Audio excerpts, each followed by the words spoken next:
বাইরে বৃষ্টি পড়ছে, এত জোরে বৃষ্টি পড়ছে যে পরিবেশটা একদম শান্ত হয়ে গেছে। এখানে এখন প্রতিদিনই বৃষ্টি হয় প্রায়।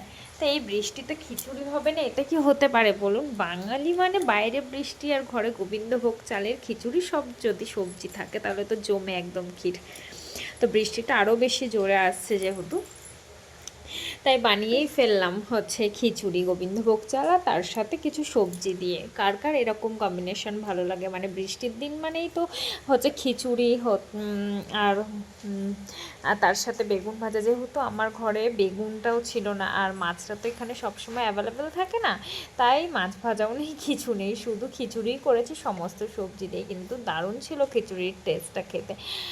আপনাদের কার কার এরকম ভালো লাগে? বৃষ্টি দেখলেই কাদের কাদের খিচুড়ি খেতে ইচ্ছা করে প্লিজ কমেন্ট করে জানাবেন। আমার মতন কি কেউ আছে যে বৃষ্টি হলেই খিচুড়ি খেতে ভালো লাগে?